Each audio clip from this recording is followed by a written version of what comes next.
were auks as agile and supple in water, where they are sometimes mistaken for fast bonito, as they are clumsy and heavy on land. 20,000 Leagues Under the Seas by Jules Verne, Part 8 out of 10. And the great current's waters take at least 3 years to circle it. Properly speaking, the Sargasso Sea covers every submerged part of Atlantis. Certain authors have even held that the many weeds strewn over this sea were torn loose from the prairies of that ancient continent. But it's more likely that these grasses, algae, and fucus plants were carried off from the beaches of Europe and America, and taken as far as this zone by the Gulf Stream. This is one of the reasons why Christopher Columbus assumed the existence of a new world. When the ships of that bold investigator arrived in the Sargasso Sea, they had great difficulty navigating in the midst of these weeds, which, much to their crew's dismay, slowed them down to a halt, and they wasted 3 long weeks crossing this sector. Such was the region our Nautilus was visiting just then, a genuine prairie, a tightly woven carpet of algae,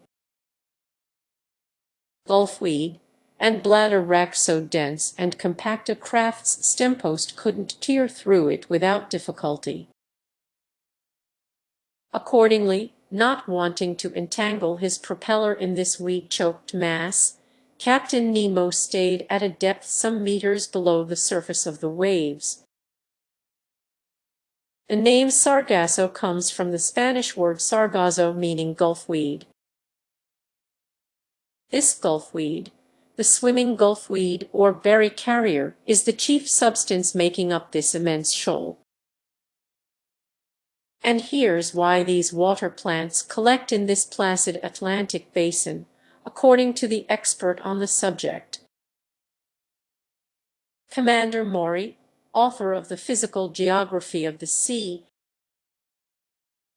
The explanation he gives seems to entail a set of conditions that everybody knows now. Maury says, if bits of cork or chaff, or any floating substance, be put into a basin, and a circular motion be given to the water, all the light substances will be found crowding together near the center of the pool. Where there is the least motion, just such a basin is the Atlantic Ocean to the Gulf Stream, and the Sargasso Sea is the center of the whirl. I share Maury's view, and I was able to study the phenomenon in this exclusive setting where ships rarely go. Above us, huddled among the brown weeds, there floated objects originating from all over, tree trunks ripped from the Rocky Mountains or the Andes and sent floating down the Amazon or the Mississippi. Numerous pieces of wreckage, remnants of keels or undersides, bulwarks staved in and so weighed down with seashells and barnacles. They couldn't rise to the surface of the ocean, and the passing years will someday bear out Maury's other view, that by collecting in this way over the centuries, these substances will be turned to stone by the action of the waters, and will then form inexhaustible coal fields. Valuable reserves prepared by far-seeing nature for that time when man will have exhausted his mines on the continents. In the midst of this hopelessly tangled fabric of weeds and fucus plants, I noted some delightful pink-colored,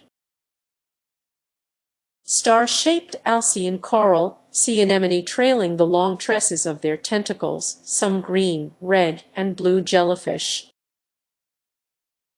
and especially those big rhizostome jellyfish that Cuvier described, whose bluish parasols are trimmed with violet festoons. We spent the whole day of February 22 in the Sargasso Sea, where fish that dote on marine plants and crustaceans find plenty to eat. The next day the ocean resumed its usual appearance. From this moment on, for 19 days, from February 23 to March 12, the Nautilus stayed in the middle of the Atlantic,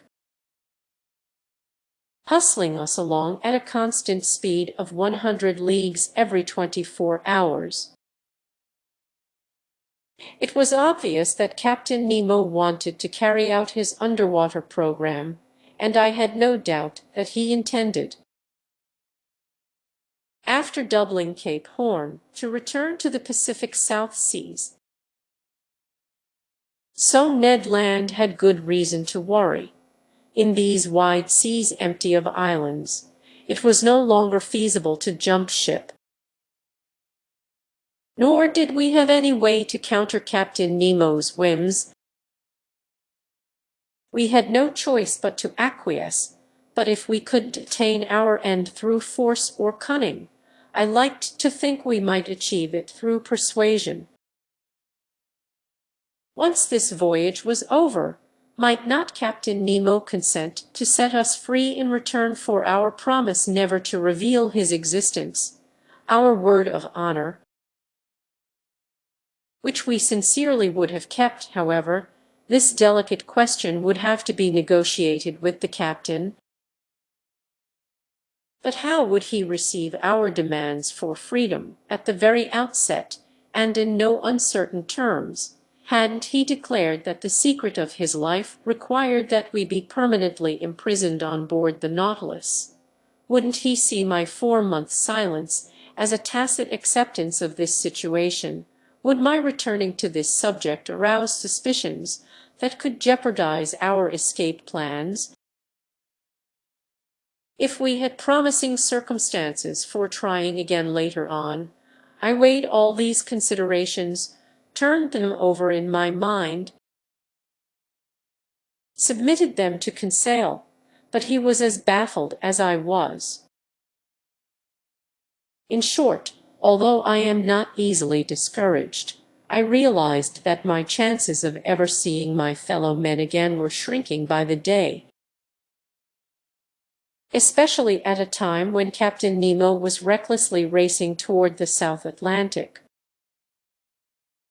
During those 19 days just mentioned, no unique incidents distinguished our voyage. I saw little of the captain. He was at work. In the library I often found books he had left open, especially books on natural history. He had thumbed through my work on the great ocean depths, and the margins were covered with his notes, which sometimes contradicted my theories and formulations. But the captain remained content with this method of refining my work, and he rarely discussed it with me. Sometimes I heard melancholy sounds reverberating from the organ, which he played very expressively, but only at night in the midst of the most secretive darkness, while the Nautilus slumbered in the wilderness of the ocean. During this part of our voyage, we navigated on the surface of the waves for entire days. The sea was nearly deserted. A few sailing ships, laden for the East Indies, were heading toward the Cape of Good Hope. One day we were chased by the longboats of a whaling vessel, which undoubtedly viewed us as some enormous baleen whale of great value. But Captain Nemo didn't want these gallant gentlemen wasting their time and energy, so he ended the hunt by diving beneath the waters. This incident seemed to fascinate Ned Land intensely. I am sure the Canadian was sorry that these fishermen couldn't harpoon our sheet iron cetacean and mortally wound it. During this period the fish Conseil and I observed differed little from those we had already studied in other latitudes. Chief among them were specimens of that dreadful cartilaginous genus that's divided into 3 subgenera numbering at least 32 species, striped sharks 5 meters long. The head squat and wider than the body, the caudal fin curved, the back with 7 big, black, parallel lines running lengthwise. Then purlon sharks, ash gray, pierced with 7 gill openings, furnished with a single dorsal fin placed almost exactly in the middle of the body. Some big dogfish also passed by, a voracious species of shark if there ever was one. With some justice fishermen's yarns aren't to be trusted, but here's what a few of them relate. Inside the corpse of one of these animals there were found a buffalo head and a whole calf. In another, 2 tuna and a sailor in uniform. In yet another, a soldier with his saber. In another, finally, a horse with its rider. In candor, none of these sounds like divinely inspired truth. But the fact remains that not a single dogfish let itself get caught in the Nautilus nets, so I can't vouch for their voracity. Schools of elegant, playful dolphins swam alongside for entire days. They went in groups of 5 or 6, hunting in packs like wolves over the countryside. Moreover, they are just as voracious as dogfish, if I can believe a certain Copenhagen professor who says that from one dolphin's stomach he removed 13 porpoises and 15 seals. True, it was a killer whale, belonging to the biggest known species, whose length sometimes exceeds 24 feet. The family Delphinia numbers 10 genera, and the dolphins I saw were akin to the genus Delphinorhynchus. Remarkable for an extremely narrow muzzle 4 times as long as the cranium. Measuring 3 meters, their bodies were black on top, underneath a pinkish white strewn with small. From these seas I will also mention some unusual specimens of croakers, fish from the order Acanthopterygia. Family Cyanidea. Some authors more artistic than scientific claim that these fish are melodious singers, that their voices in unison put on concerts unmatched by human choristers. I don't say nay, but to my regret these croakers didn't serenade us as we passed. Finally, to conclude, Conseil classified a large number of flying fish. Nothing could have made a more unusual sight than the marvelous timing with which dolphins hunt these fish. Whatever the range of its flight, however evasive its trajectory even up and over the Nautilus, the hapless flying fish always found a dolphin to welcome it with open mouth. These were either flying gurnards or kite-like sea robins, whose lips glowed in the dark, at night scrawling fiery streaks in the air before plunging into the murky waters, like so many shooting stars. Our navigating continued under these conditions until March 13. That day, the Nautilus was put to work in some depth-sounding experiments that fascinated me deeply. By then we had fared nearly 13,000 leagues from our starting point in the Pacific high seas. Our position fix placed us in latitude 45 degrees 37 south and longitude 37 degrees 53 west. These were the same waterways where Captain Nemo, aboard the Herald, paid out 14,000 meters of sounding line without finding bottom. It was here, too, that Lieutenant Parker, aboard the American frigate Congress, was unable to reach the underwater soil at 149 meters.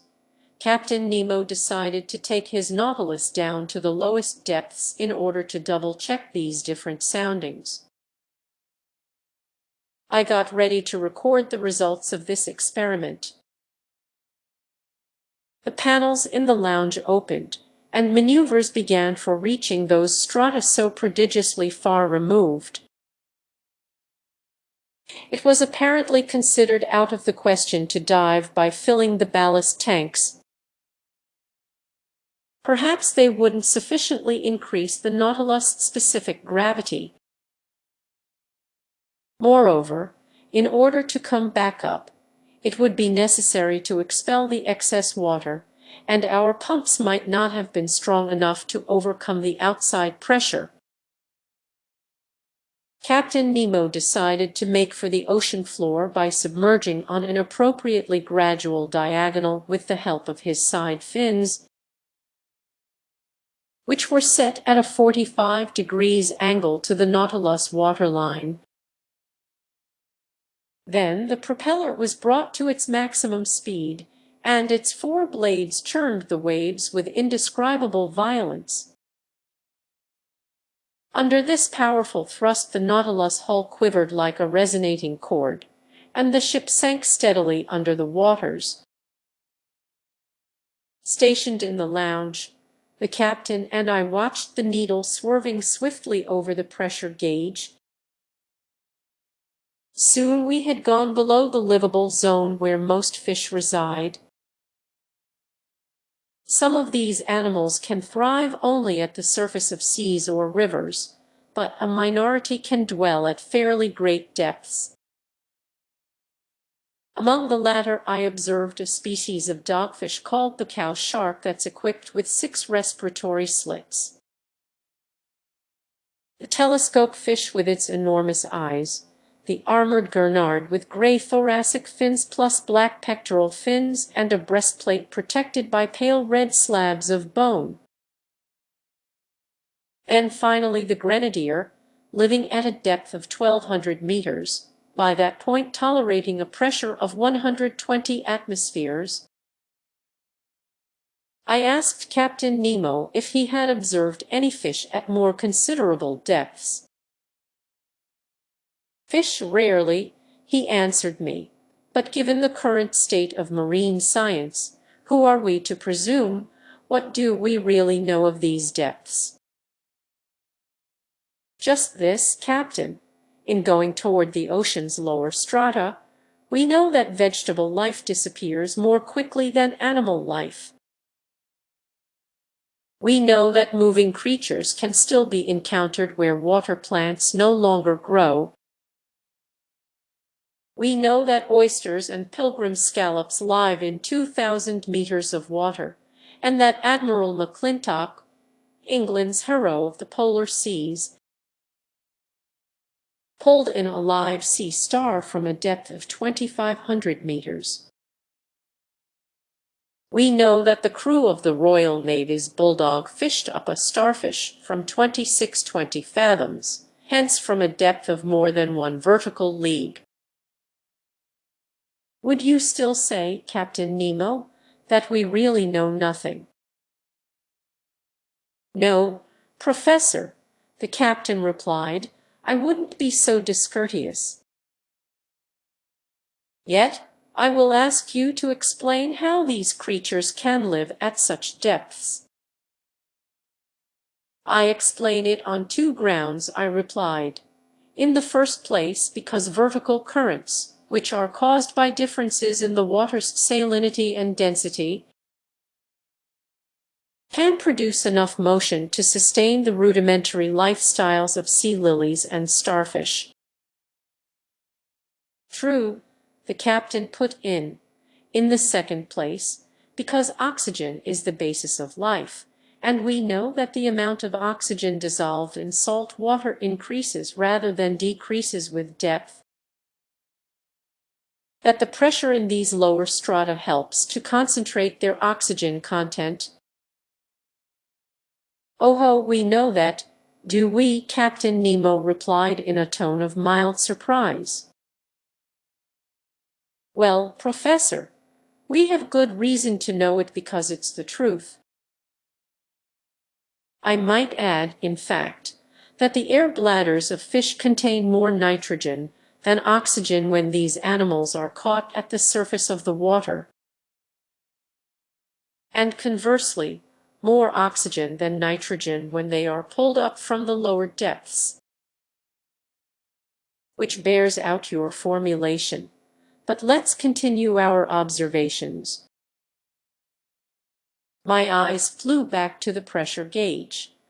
The instrument indicated a depth of 6,000 meters. Our submergence had been going on for an hour. The Nautilus slid downward on its slanting fins, still sinking. These deserted waters were wonderfully clear, with a transparency impossible to convey. An hour later we were at 13,000 meters, about 3¼ vertical leagues, and the ocean floor was nowhere in sight. However, at 14,000 meters, I saw blackish peaks rising in the midst of the waters. But these summits could have belonged to mountains as high or even higher than the Himalayas or Mt. Blanc, and the extent of these depths remained incalculable. Despite the powerful pressures it was undergoing, the Nautilus sank still deeper. I could feel its sheet iron plates trembling down to their riveted joins, metal bars arched. Bulkheads groaned. The lounge windows seemed to be warping inward under the water's pressure. And this whole sturdy mechanism would surely have given way if, as its captain had said, it weren't capable of resisting like a solid block. While grazing these rocky slopes lost under the waters, I still spotted some seashells, tube worms, lively annelid worms from the genus Spirorbis, and certain starfish specimens. But soon these last representatives of animal life vanished, and 3 vertical leagues down, the Nautilus passed below the limits of underwater existence just as an air balloon rises above the breathable zones in the sky. We reached a depth of 16,000 meters, 4 vertical leagues, and by then the Nautilus plating was tolerating a pressure of 1,600 atmospheres, in other words, 1,600 kilograms per each square centimeter on its surface. What an experience, I exclaimed, traveling these deep regions where no man has ever ventured before. Look, Captain, look at these magnificent rocks, these uninhabited caves, these last global haunts where life is no longer possible. What unheard of scenery! And why are we reduced to preserving it only as a memory? Would you like, Captain Nemo asked me, to bring back more than just a memory? What do you mean? I mean that nothing could be easier than taking a photograph of this underwater region. Before I had time to express the surprise this new proposition caused me, a camera was carried into the lounge at Captain Nemo's request. The liquid setting, electrically lit, unfolded with perfect clarity through the wide open panels. No shadows, no blurs, thanks to our artificial light. Not even sunshine could have been better for our purposes. With the thrust of its propeller curbed by the slant of its fins, the Nautilus stood still. The camera was aimed at the scenery on the ocean floor, and in a few seconds we had a perfect negative. I attach a print of the positive. In it you can view these primordial rocks that have never seen the light of day. This nether granite that forms the powerful foundation of our globe, The deep caves cut into the stony mass, the outlines of incomparable distinctness, whose far edges stand out in black as if from the brush of certain Flemish painters. In the distance is a mountainous horizon, a wondrously undulating line that makes up the background of this landscape. The general effect of these smooth rocks is indescribable, black, polished, without moss or other blemish, carved into strange shapes, sitting firmly on a carpet of sand that sparkled beneath our streams of electric light. Meanwhile, his photographic operations over, Captain Nemo told me, "Let's go back up, Professor. We mustn't push our luck and expose the Nautilus too long to these pressures." "Let's go back up," I replied. "Hold on tight," before I had time to realize why the captain made this recommendation. I was hurled to the carpet, its fins set vertically, its propeller thrown in gear at the captain's signal. The Nautilus rose with lightning speed, shooting upward like an air balloon into the sky. Vibrating resonantly, it knifed through the watery mass. Not a single detail was visible. In 4 minutes it had cleared the 4 vertical leagues separating it from the surface of the ocean. And after emerging like a flying fish, it fell back into the sea, making the waves leap to prodigious heights. Chapter 12. Sperm Whales and Baleen Whales.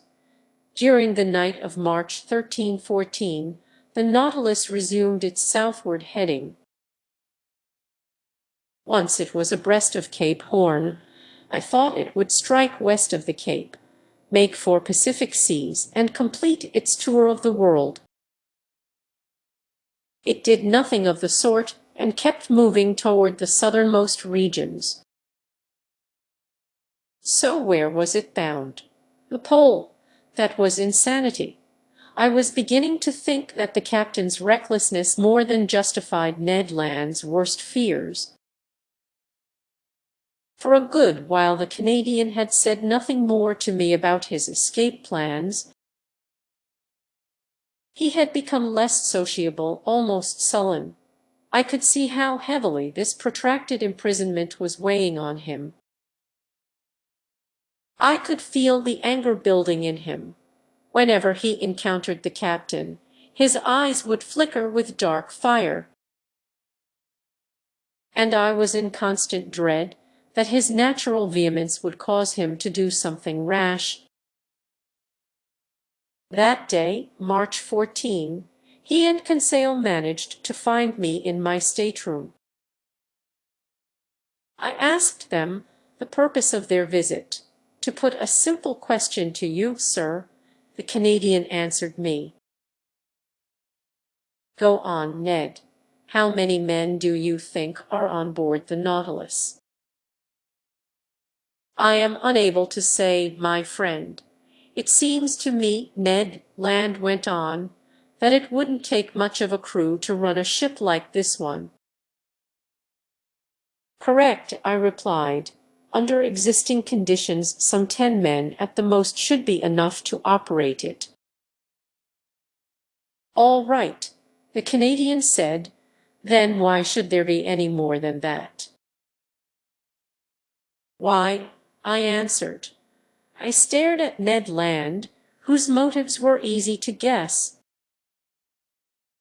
"Because," I said, "if I can trust my hunches, if I truly understand the captain's way of life, his Nautilus isn't simply a ship. It's meant to be a refuge for people like its commander, people who have severed all ties with the shore."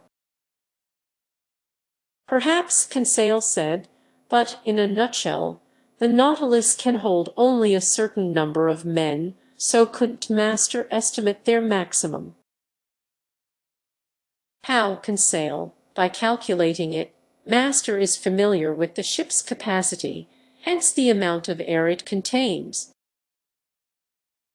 On the other hand, Master knows how much air each man consumes in the act of breathing, and he can compare this data with the fact that the Nautilus must rise to the surface every 24 hours. Conseil didn't finish his sentence, but I could easily see what he was driving at. "I follow you," I said, "but while they are simple to do, such calculations can give only a very uncertain figure." "No problem," the Canadian went on insistently. "Then here's how to calculate it," I replied.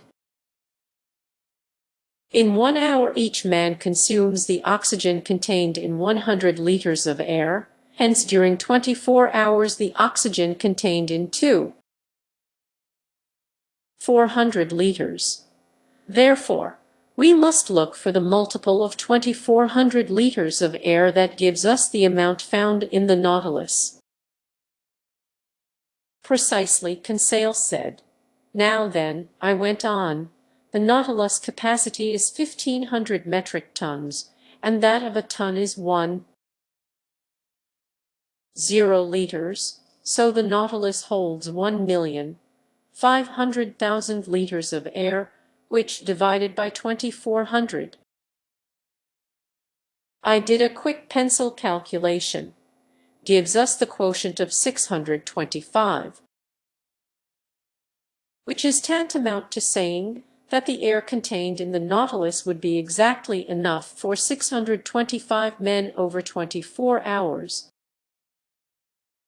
625, Ned repeated. "But rest assured," I added, "that between passengers, seamen, or officers, we don't total 1/10 of that figure."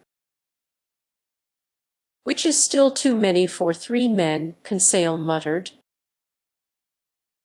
"So, my poor Ned, I can only counsel patience," and Conseil replied, "even more than patience, resignation." Conseil had said the true word. "Even so," he went on, "Captain Nemo can't go south forever. He will surely have to stop, if only at the ice bank, and he will return to the seas of civilization. Then it will be time to resume Ned Land's plans."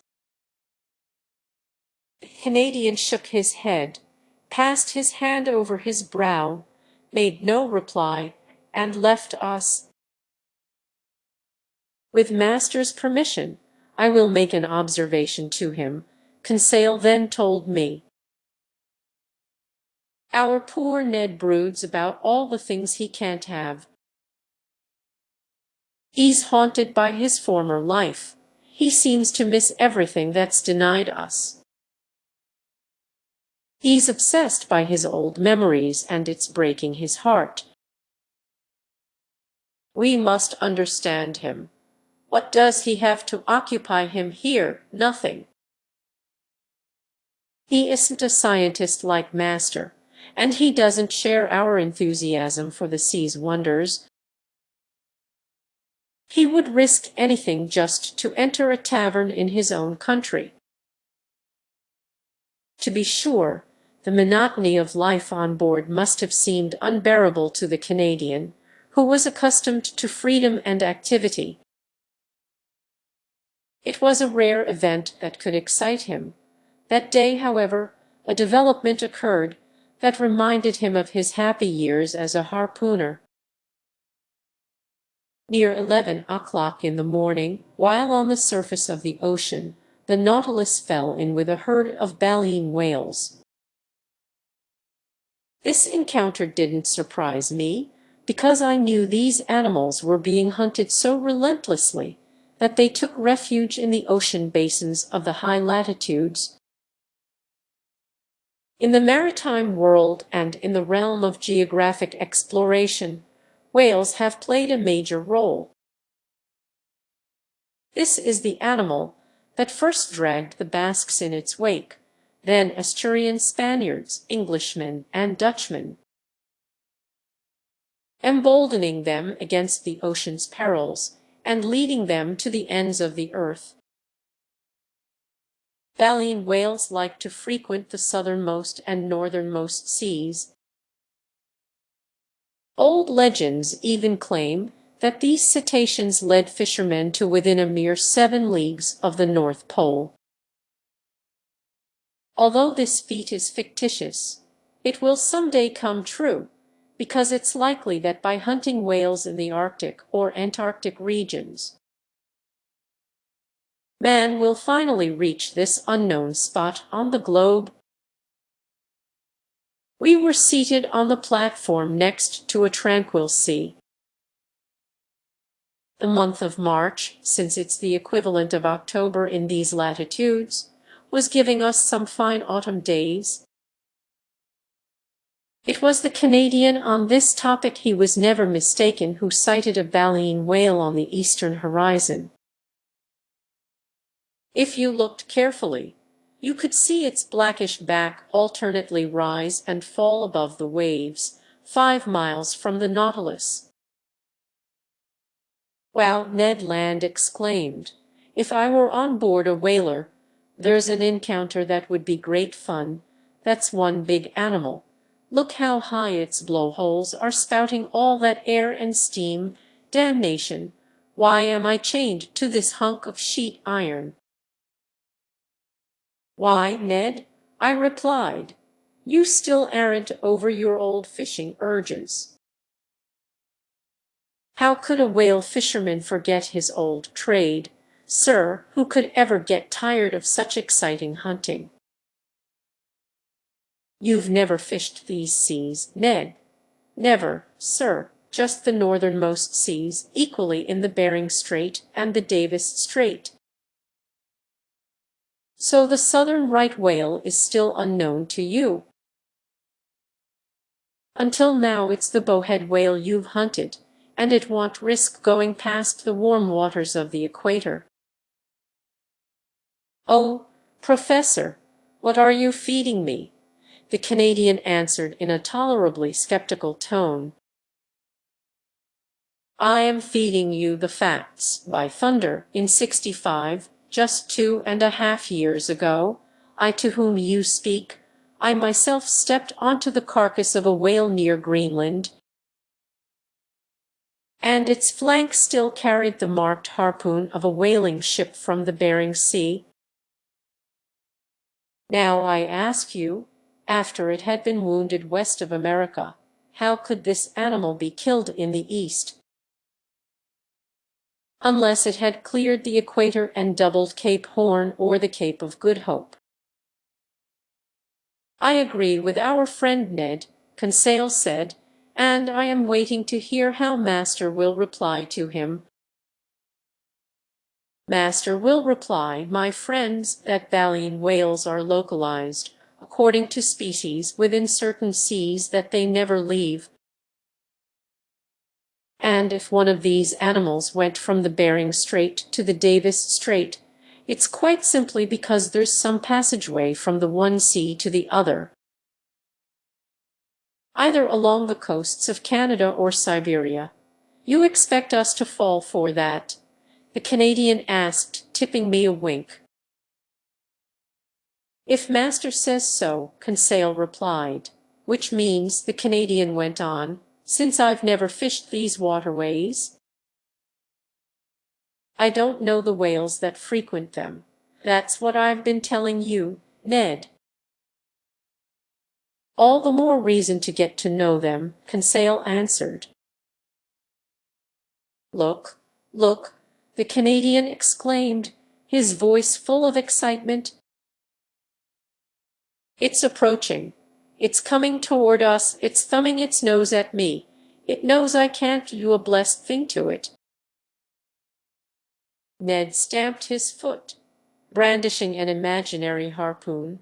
His hands positively trembled. "These cetaceans," he asked, "are they as big as the ones in the northernmost seas?" "Pretty nearly, Ned, because I've seen big baleen whales, sir, whales measuring up to 100 feet long, I've even heard that those rorqual whales off the Aleutian Islands sometimes get over 150 feet. That strikes me as exaggerated, I replied. Those animals are only members of the genus Balaenoptera furnished with dorsal fins, and like sperm whales, they are generally smaller than the bowhead whale. Oh, exclaimed the Canadian, whose eyes hadn't left the ocean. It's getting closer. It's coming into the Nautilus waters. Then, going on with his conversation, "You talk about sperm whales," he said, as if they were little beasts, "but there are stories of gigantic sperm whales. They are shrewd cetaceans. I hear that some will cover themselves with algae and fucus plants. People mistake them for islets. They pitch camp on top, make themselves at home, light a fire, build houses," Conseil said. "Yes, funny man," Ned Land replied. Then, one fine day, the animal dives and drags all its occupants down into the depths. "Like in the voyages of Sinbad the Sailor," I answered, laughing. "Oh, Mr. Land, you are addicted to tall tales. What sperm whales you are handing us! I hope you don't really believe in them." "Mr. Naturalist," the Canadian replied in all seriousness, "when it comes to whales, you can believe anything.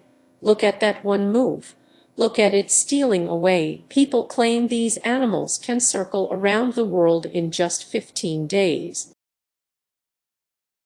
I don't say nay, but what you undoubtedly don't know, Professor Aronnax, is that at the beginning of the world, whales traveled even quicker." "Oh, really, Ned? And why so?" "Because in those days their tails moved side to side, like those on fish. In other words, their tails were straight up, thrashing the water from left to right, right to left. But spotting that they swam too fast, our Creator twisted their tails, and ever since they've been thrashing the waves up and down, at the expense of their speed." "Fine, Ned," I said, then resurrected one of the Canadian's expressions. "You expect us to fall for that?" "Not too terribly," Ned Land replied, "and no more than if I told you there are whales that are 300 feet long and weigh 1.0 pounds. "That's indeed considerable," I said, "but you must admit that certain cetaceans do grow to significant size, since they are said to supply as much as 120 metric tons of oil." "That I've seen," the Canadian said. "I can easily believe it, Ned, just as I can believe that certain baleen whales equal 100 elephants in bulk. Imagine the impact of such a mass if it were launched at full speed." "Is it true," Conseil asked, "that they can sink ships?" "Ships? I doubt it," I replied, however. "They say that in 1820, right in these southern seas, a baleen whale rushed at the Essex and pushed it backward at a speed of 4 meters per second.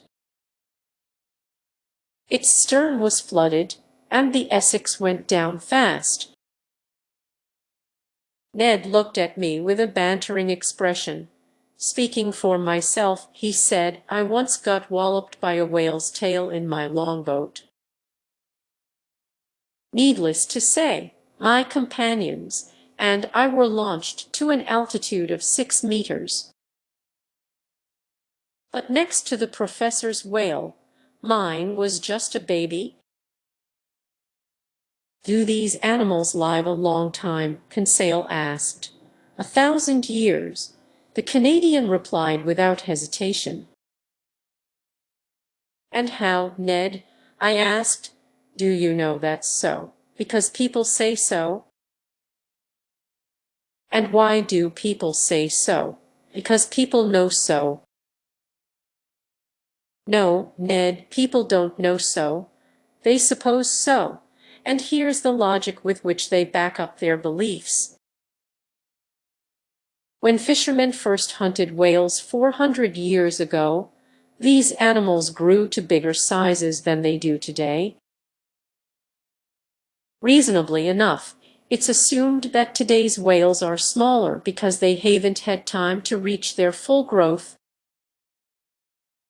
That's why the Count Buffon's encyclopedia says that cetaceans can live, and even must live, for 1,000 years.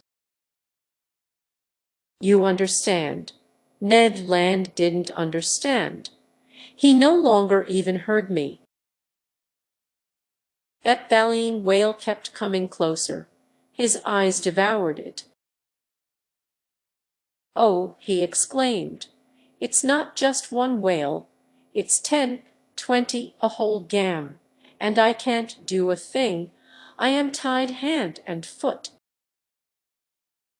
But Ned, my friend, Conseil said, why not ask Captain Nemo for permission to hunt? Before Conseil could finish his sentence, Ned Land scooted down the hatch and ran to look for the captain. A few moments later, the two of them reappeared on the platform. Captain Nemo observed the herd of cetaceans cavorting on the waters a mile from the Nautilus.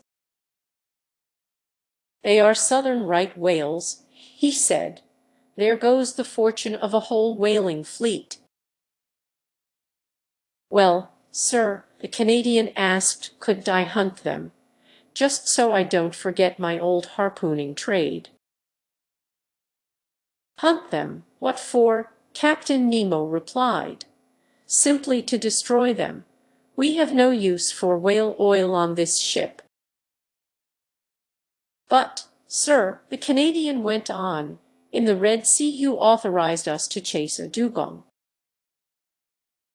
There it was an issue of obtaining fresh meat for my crew. Here it would be killing for the sake of killing. I am well aware that's a privilege reserved for mankind. But I don't allow such murderous pastimes. When your peers, Mr. Land, destroy decent, harmless creatures like the southern right whale or the bowhead whale, they commit a reprehensible offense. Thus they've already depopulated all of Baffin Bay, and they will wipe out a whole class of useful animals. So leave these poor cetaceans alone. They have quite enough natural enemies, such as sperm whales, swordfish, and sawfish, without you meddling with them. I will let the reader decide what faces the Canadian made during this lecture on hunting ethics. Furnishing such arguments to a professional harpooner was a waste of words. Ned Land stared at Captain Nemo and obviously missed his meaning. But the captain was right. Thanks to the mindless, barbaric bloodthirstiness of fishermen, the last baleen whale will someday disappear from the ocean. Ned Land whistled Yankee Doodle between his teeth, stuffed his hands in his pockets, and turned his back on us. Meanwhile, Captain Nemo studied the herd of cetaceans, then addressed me. I was right to claim that baleen whales have enough natural enemies without counting man. These specimens will soon have to deal with mighty opponents. 8 miles to leeward, Professor Aronnax, can you see those blackish specks moving about? Yes, Captain, I replied. Those are sperm whales, dreadful animals that I've sometimes encountered in herds of 200 or 300 as for them. They are cruel, destructive beasts, and they deserve to be exterminated. The Canadian turned swiftly at these last words. "Well, Captain," I said, on behalf of the baleen whales, "there's still time. It's pointless to run any risks, Professor. The Nautilus will suffice to disperse these sperm whales. It's armed with a steel spur quite equal to Mr. Land's harpoon, I imagine." The Canadian didn't even bother shrugging his shoulders. Attacking cetaceans with thrusts from a spur, who ever heard of such malarkey? "Wait and see, Professor Aronnax," Captain Nemo said. "We will show you a style of hunting with which you aren't yet familiar. We will take no pity on these ferocious cetaceans. They are merely mouth and teeth." Mouth and teeth. There's no better way to describe the long-skulled sperm whale, whose length sometimes exceeds 25 meters. The enormous head of this cetacean occupies about a third of its body. Better armed than a baleen whale, whose upper jaw is adorned solely with whalebone, the sperm whale is equipped with 25 huge teeth that are 20 centimeters high, have cylindrical, conical summits, and weigh 2 pounds each. In the top part of this enormous head, inside big cavities separated by cartilage, you will find 300 to 400 kilograms of that valuable oil called spermaceti. The sperm whale is an awkward animal, more tadpole than fish, as Professor Effardal has noted. It's poorly constructed, being defective, so to speak, over the whole left side of its frame, with good eyesight only in its right eye. Meanwhile, that monstrous herd kept coming closer. It had seen the baleen whales and was preparing to attack. You could tell in advance that the sperm whales would be victorious, not only because they were better built for fighting than their harmless adversaries, but also because they could stay longer underwater before returning to breathe at the surface. There was just time to run to the rescue of the baleen whales. The Nautilus proceeded to midwater. Conseil, Ned, and I sat in front of the lounge windows. Captain Nemo made his way to the helmsman's side to operate his submersible as an engine of destruction. Soon I felt the beats of our propeller getting faster, and we picked up speed. The battle between sperm whales and baleen whales had already begun when the Nautilus arrived. It maneuvered to cut into the herd of long-skulled predators. At first, the latter showed little concern at the sight of this new monster meddling in the battle. But they soon had to sidestep its thrusts. What a struggle! Ned Land quickly grew enthusiastic, and even ended up applauding. Brandished in its captain's hands, the Nautilus was simply a fearsome harpoon. He hurled it at those fleshy masses and ran them clean through, leaving behind 2 squirming animal halves. As for those daunting strokes of the tail hitting our sides, the ship never felt them. No more than the collisions it caused. One sperm whale exterminated, it ran at another, tacked on the spot so as not to miss its prey, went ahead or astern, obeyed its rudder, dived when the cetacean sank to deeper strata, rose with it when it returned to the surface, struck it head-on or slantwise, hacked at it or tore it, and from every direction and at any speed, skewered it with its dreadful spur. What bloodshed, What a hubbub on the surface of the waves! What sharp hisses and snorts unique to these frightened animals! Their tails churned the normally peaceful strata into actual billows. This Homeric slaughter dragged on for an hour, and the long-skulled predators couldn't get away. Several times 10 or 12 of them teamed up, trying to crush the Nautilus with their sheer mass. Through the windows you could see their enormous mouths paved with teeth, their fearsome eyes. Losing all self-control, Ned Land hurled threats and insults at them. You could feel them clinging to the submersible like hounds atop a wild boar in the underbrush. But by forcing the pace of its propeller, the Nautilus carried them off, dragged them under, or brought them back to the upper level of the waters. Untroubled by their enormous weight or their powerful grip. Finally, this mass of sperm whales thinned out. The waves grew tranquil again. I felt us rising to the surface of the ocean. The hatch opened and we rushed onto the platform. The sea was covered with mutilated corpses. A fearsome explosion couldn't have slashed, torn, or shredded these fleshy masses with greater violence.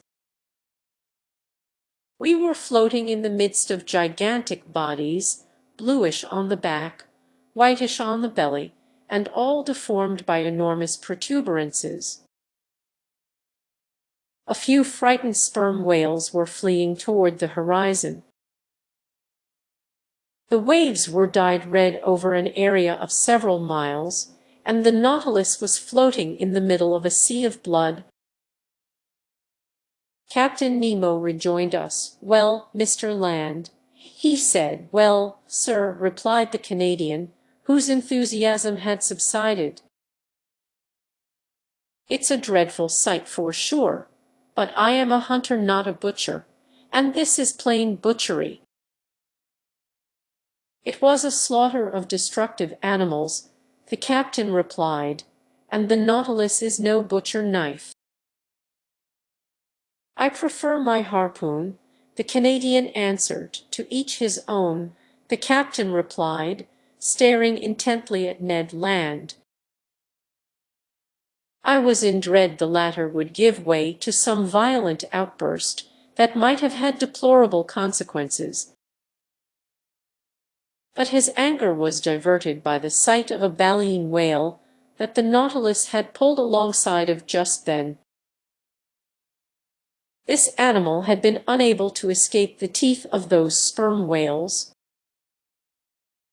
I recognized the southern right whale, its head squat, its body dark all over. Anatomically, it's distinguished from the white whale and the black right whale by the fusion of its 7 cervical vertebrae.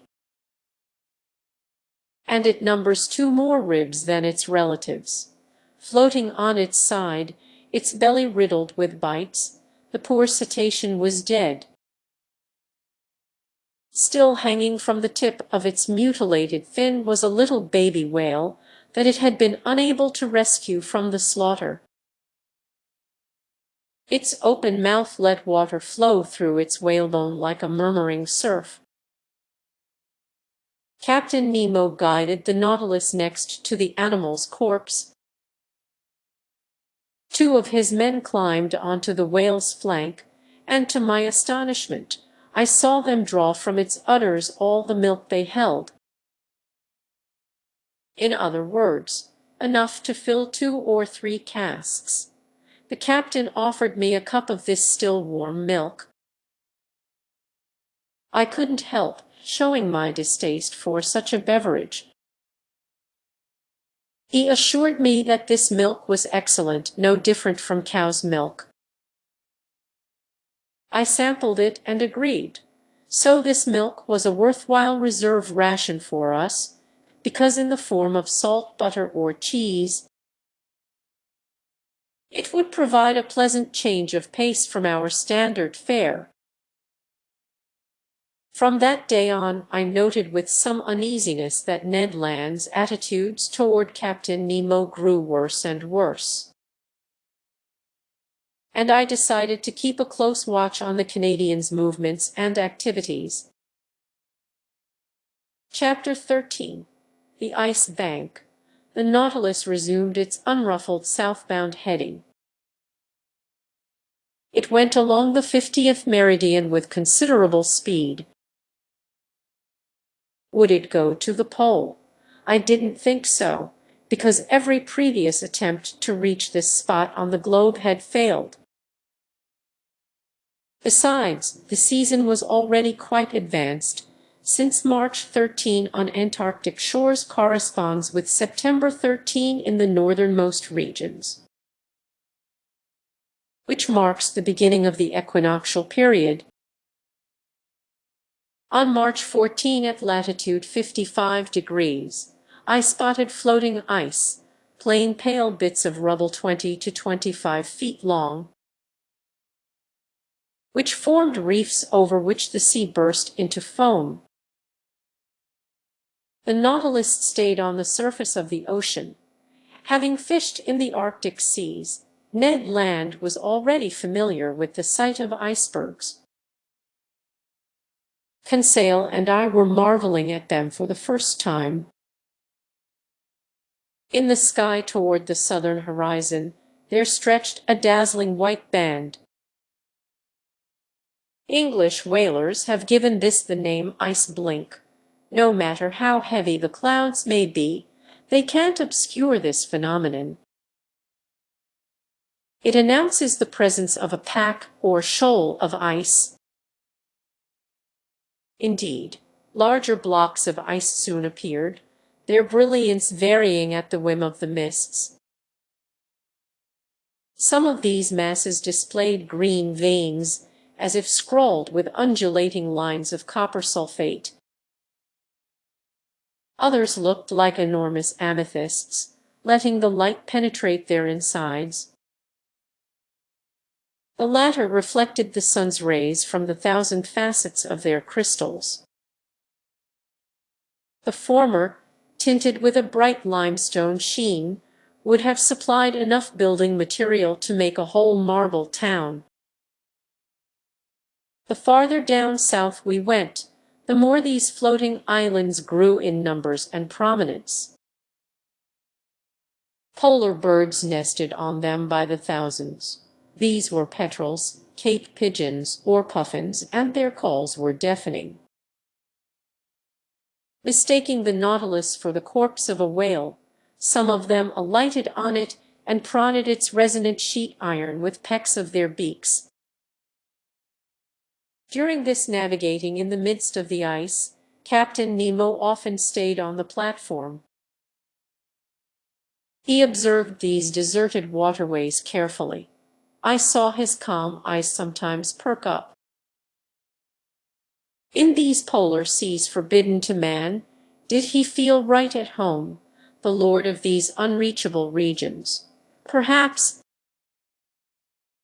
But he didn't say. He stood still, reviving only when his pilot's instincts took over. Then, steering his Nautilus with consummate dexterity, he skillfully dodged the masses of ice, some of which measured several miles in length, their heights varying from 70 to 80 meters. Often the horizon seemed completely closed off. Abreast of latitude 60 degrees, every passageway had disappeared. Searching with care, Captain Nemo soon found a narrow opening into which he brazenly slipped, well aware, however, that it would close behind him. Guided by his skillful hands, the Nautilus passed by all these different masses of ice,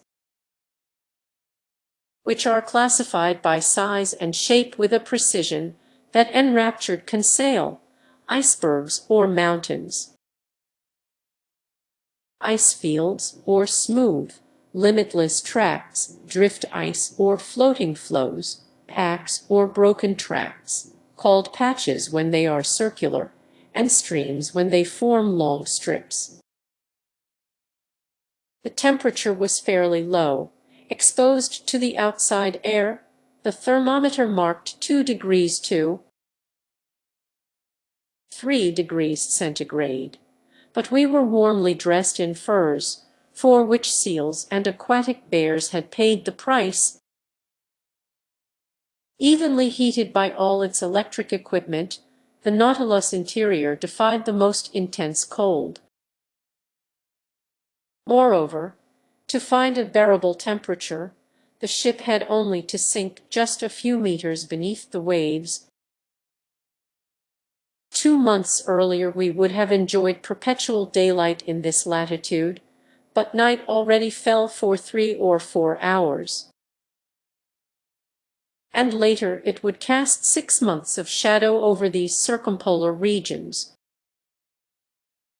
On March 15 we passed beyond the latitude of the South Shetland and South Orkney Islands.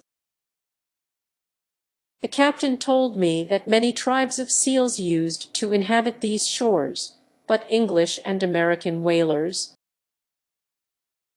in a frenzy of destruction, slaughtered all the adults, including pregnant females, and where life and activity once existed, those fishermen left behind only silence and death. Going along the 55th meridian, the Nautilus cut the Antarctic Circle on March 16 near 8 o'clock in the morning. Ice completely surrounded us and closed off the horizon.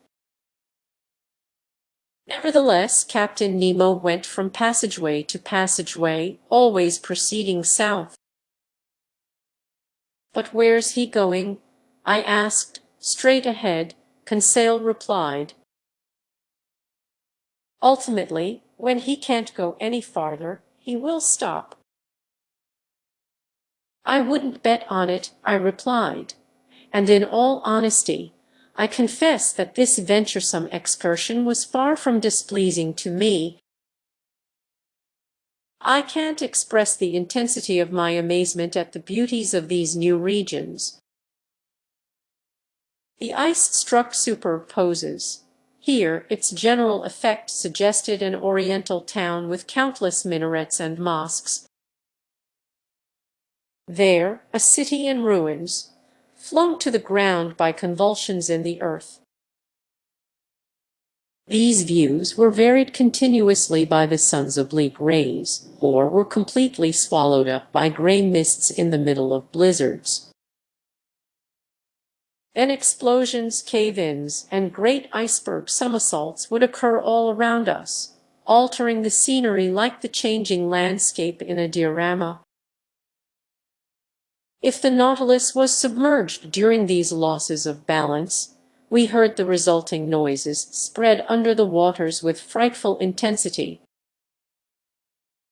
And the collapse of these masses created daunting eddies down to the ocean's lower strata. The Nautilus then rolled and pitched like a ship left to the fury of the elements.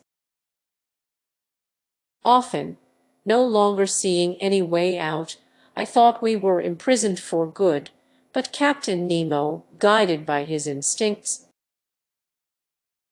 discovered new passageways from the tiniest indications. He was never wrong when he observed slender threads of bluish water streaking through these ice fields. Accordingly, I was sure that he had already risked his Nautilus in the midst of the Antarctic seas. However, during the day of March 16, these tracts of ice completely barred our path. It wasn't the ice bank as yet, just huge ice fields cemented together by the cold. This obstacle couldn't stop Captain Nemo, and he launched his ship against the ice fields with hideous violence. The Nautilus went into these brittle masses like a wedge, splitting them with dreadful cracklings. It was an old-fashioned battering ram propelled with infinite power. Hurled aloft, ice rubble fell back around us like hail. Through brute force alone, the submersible carved out a channel for itself. Carried away by its momentum, the ship sometimes mounted on top of these tracts of ice and crushed them with its weight. Or at other times, when cooped up beneath the ice fields, it split them with simple pitching movements,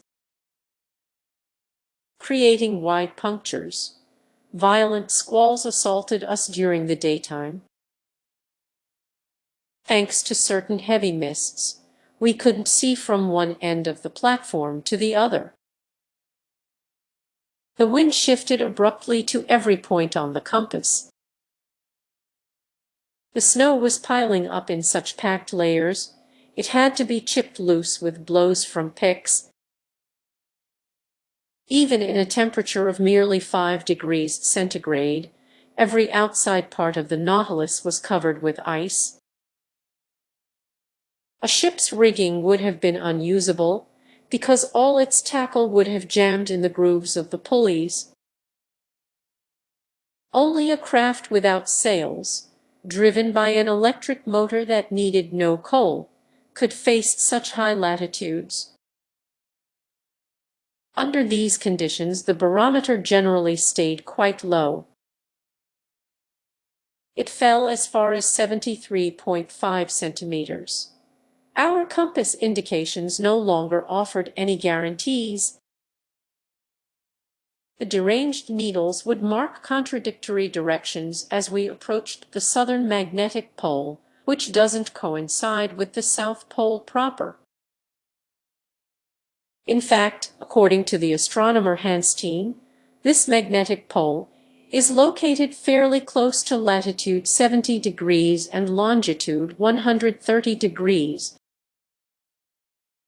or abiding by the observations of Louis Isidore Duperrey, in longitude 135 degrees and latitude 70 degrees 30.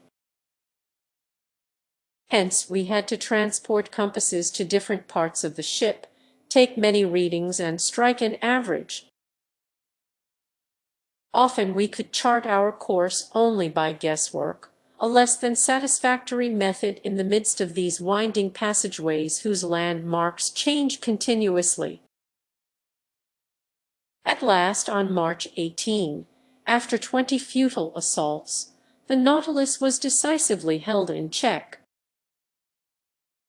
No longer was it an ice stream, patch, or field. It was an endless, immovable barrier formed by ice mountains fused to each other. The Ice Bank, the Canadian told me, for Ned Land, as well as for every navigator before us. I knew that this was the great insurmountable obstacle. When the sun appeared for an instant near noon, Captain Nemo took a reasonably accurate sight that gave our position as longitude 51 degrees 30 and latitude 67 degrees 39 south. This was a position already well along in these Antarctic regions. As for the liquid surface of the sea, there was no longer any semblance of it before our eyes. Before the Nautilus spur there lay vast broken plains, a tangle of confused chunks with all the helter-skelter unpredictability typical of a river's surface a short while before its ice breakup. But in this case the proportions were gigantic. Here and there stood sharp peaks, lean spires that rose as high as 200 feet. Farther off, a succession of steeply cut cliffs sporting a grayish tint, huge mirrors that reflected the sparse rays of a sun half drowned in mist. Beyond, a stark silence reigned in this desolate natural setting, a silence barely broken by the flapping wings of petrels or puffins. By this point everything was frozen, even sound. So the Nautilus had to halt in its venturesome course among these tracts of ice. Sir Ned Land told me that day, if your captain goes any farther. Yes, he will be a Superman. How so, Ned? Because nobody can clear the ice bank. Your captain's a powerful man, but damnation, he isn't more powerful than nature. If she draws a boundary line, there you stop, like it or not. Correct, Ned Land, but I still want to know what's behind this ice bank. Behold my greatest source of irritation, a wall. Master is right, Conseil said. Walls were invented simply to frustrate scientists. All walls should be banned. Fine, the Canadian put in. But we already know what's behind this ice bank. What? I asked. Ice, ice, and more ice. You may be sure of that, Ned, I answered, but I am not. That's why I want to see for myself. Well, Professor, the Canadian replied, you can just drop that idea. You've made it to the ice bank, which is already far enough. But you won't get any farther, neither your Captain Nemo or his Nautilus. And whether he wants to or not, we will head north again, in other words, to the land of sensible people. I had to agree that Ned Land was right, and until ships are built to navigate over tracts of ice, they will have to stop at the ice bank. Indeed, despite its efforts, despite the powerful methods it used to split this ice, the Nautilus was reduced to immobility. Ordinarily, when someone can't go any farther, he still has the option of returning in his tracks. But here it was just as impossible to turn back as to go forward, because every passageway had closed behind us.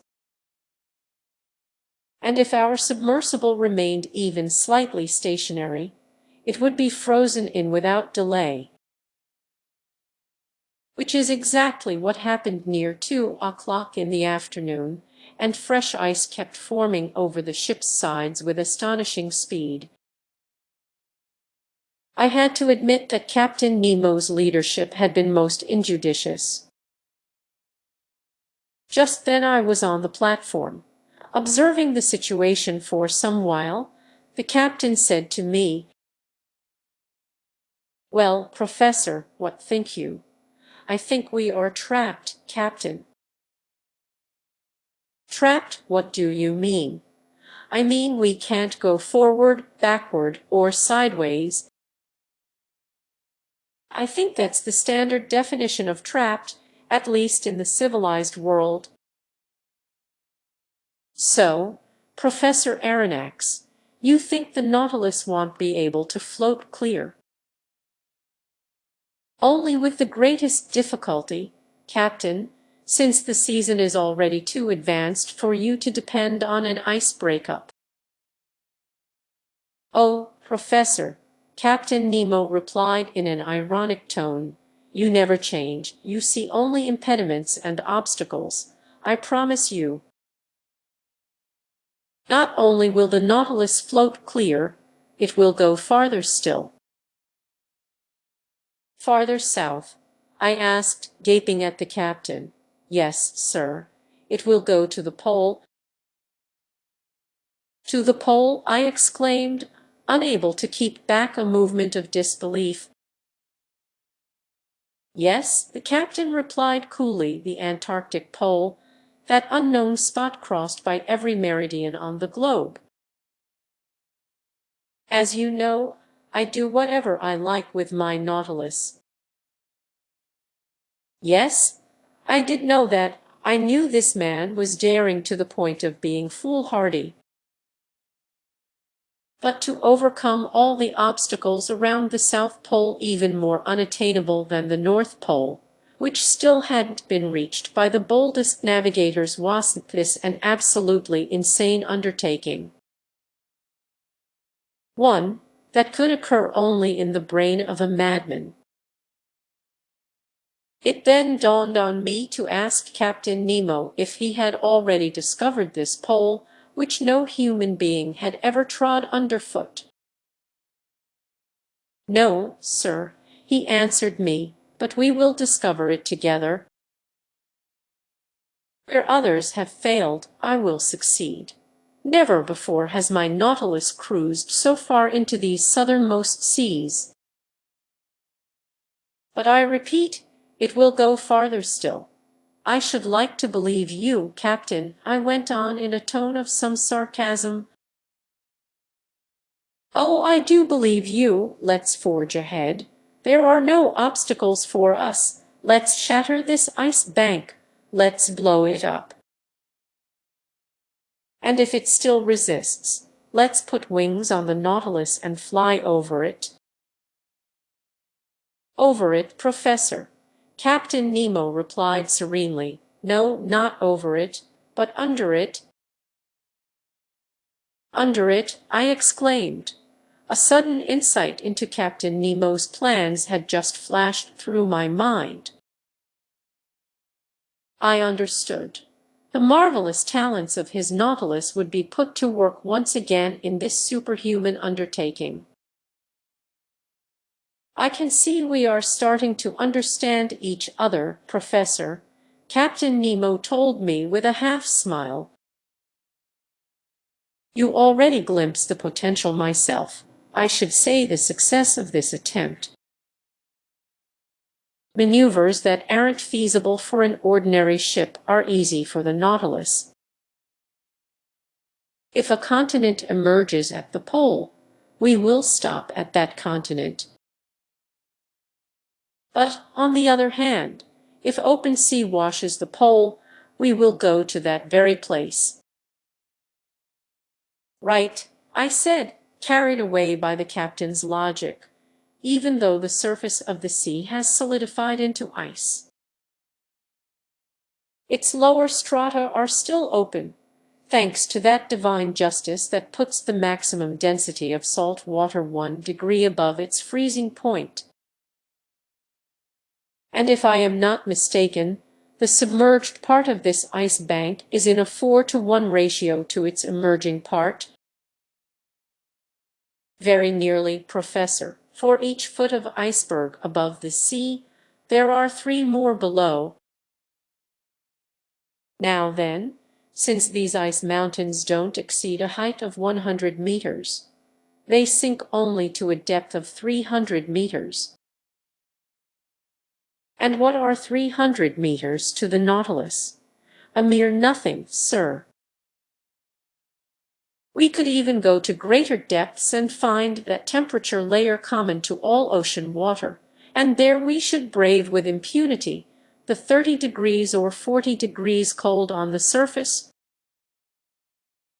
"True, sir, very true," I replied with growing excitement. "Our sole difficulty," Captain Nemo went on, "lies in our staying submerged for several days without renewing our air supply." "That's all," I answered. "The Nautilus has huge air tanks. We will fill them up and they will supply all the oxygen we need." "Good thinking, Professor Aronnax," the captain replied with a smile. "But since I don't want to be accused of foolhardiness, I am giving you all my objections in advance." "You have more. Just one. If a sea exists at the South Pole, it's possible this sea may be completely frozen over. So we couldn't come up to the surface. My dear sir, have you forgotten that the Nautilus is armed with a fearsome spur? Couldn't it be launched diagonally against those tracts of ice, which would break open from the impact? Ah, Professor, you are full of ideas today."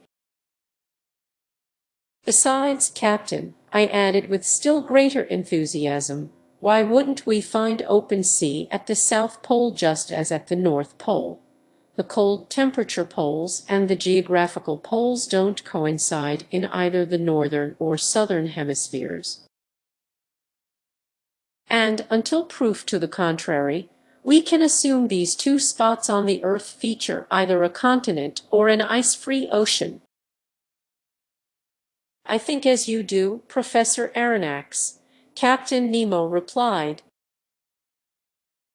I will only point out that after raising so many objections against my plan, you are now crushing me under arguments in its favor. Captain Nemo was right.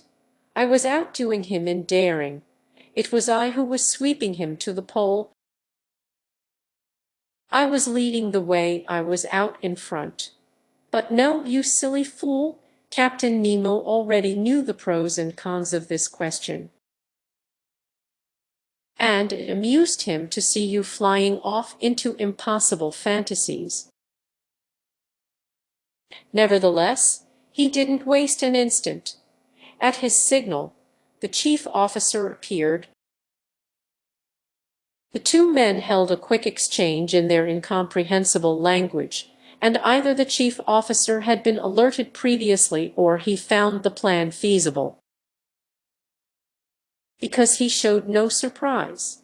But as unemotional as he was, he couldn't have been more impeccably emotionless than Conseil when I told the fine lad our intention of pushing on to the South Pole. He greeted my announcement with the usual as master wishes, and I had to be content with that. As for Ned Land, no human shoulders ever executed a higher shrug than the pair belonging to our Canadian. Honestly, sir, he told me, you and your Captain Nemo, I pity you both. But we will go to the pole, Mr. Land. Maybe, but you won't come back. And Ned Land re-entered his cabin, to keep from doing something desperate, he said as he left me. Meanwhile, preparations for this daring attempt were getting underway. The Nautilus' powerful pumps forced air down into the tanks and stored it under high pressure. Near 4 o'clock, Captain Nemo informed me that the platform hatches were about to be closed. I took a last look at the dense ice bank we were going to conquer. The weather was fair, the skies reasonably clear, the cold quite brisk, namely 12 degrees centigrade. But after the wind had lulled, this temperature didn't seem too unbearable. Equipped with picks, some 10 men climbed onto the Nautilus sides and cracked loose the ice around the ship's lower plating, which was soon set free. This operation was swiftly executed because the fresh ice was still thin. We all re-entered the interior. The main ballast tanks were filled with the water that hadn't yet congealed at our line of flotation. The Nautilus submerged without delay. I took a seat in the lounge with Conseil. Through the open window we stared at the lower strata of this southernmost ocean. The thermometer rose again. The needle on the pressure gauge swerved over its dial. About 300 meters down, just as Captain Nemo had predicted, we cruised beneath the undulating surface of the ice bank. But the Nautilus sank deeper still. It reached a depth of 800 meters. At the surface, this water gave a temperature of 12 degrees centigrade, but now it gave no more than 10 degrees. 2 degrees had already been gained. Thanks to its heating equipment, the Nautilus temperature, needless to say, stayed at a much higher degree. Every maneuver was accomplished with extraordinary precision. With all due respect to Master, Conseil told me, We will pass it by." "I fully expect to," I replied in a tone of deep conviction. Now in open water, the Nautilus took a direct course to the pole without veering from the 52nd meridian. From 67 degrees 30 to 90 degrees, 22.5 degrees of latitude were left to cross, in other words, slightly more than 500 leagues. The Nautilus adopted an average speed of 26 miles per hour, the speed of an express train. If it kept up this pace, 40 hours would do it for reaching the pole. For part of the night, the novelty of our circumstances kept Conseil and me at the lounge window. The sea was lit by our beacon's electric rays, but the depths were deserted. Fish didn't linger in these imprisoned waters. Here they found merely a passageway for going from the Antarctic Ocean to open sea at the pole. Our progress was swift. You could feel it in the vibrations of the long steel hull. Near 2 o'clock in the morning, I went to snatch a few hours of sleep. Conseil did likewise. I didn't encounter Captain Nemo while going down the gangways. I assumed that he was keeping to the pilot house. The next day, March 19, at 5 o'clock in the morning, I was back at my post in the lounge. The electric log indicated that the Nautilus had reduced speed. By then it was rising to the surface, but cautiously, while slowly emptying its ballast tanks. My heart was pounding. Would we emerge into the open and find the polar air again? No, a jolt told me that the Nautilus had bumped the underbelly of the ice bank, still quite thick to judge from the hollowness of the accompanying noise. Indeed, we had struck bottom, to use nautical terminology, but in the opposite direction, and at a depth of 3.0 feet. That gave us 4,000 feet of ice overhead, of which 1,000 feet emerged above water. So the ice bank was higher here than we had found it on the outskirts. A circumstance less than encouraging. Several times that day, the Nautilus repeated the same experiment, and always it bumped against this surface that formed a ceiling above it. At certain moments the ship encountered ice at a depth of 900 meters, denoting a thickness of 1,200 meters, of which 300 meters rose above the level of the ocean. This height had tripled since the moment the Nautilus had dived beneath the waves. I meticulously noted these different depths, obtaining the underwater profile of this upside-down mountain chain that stretched beneath the sea. By evening there was still no improvement in our situation. The ice stayed between 400 and 500 meters deep. It was obviously shrinking, but what a barrier still lay between us and the surface of the ocean. By then it was 8 o'clock. The air inside the Nautilus should have been renewed 4 hours earlier, following daily practice on board. But I didn't suffer very much, although Captain Nemo had yet made demands on the supplementary oxygen in his air tanks. That night my sleep was fitful.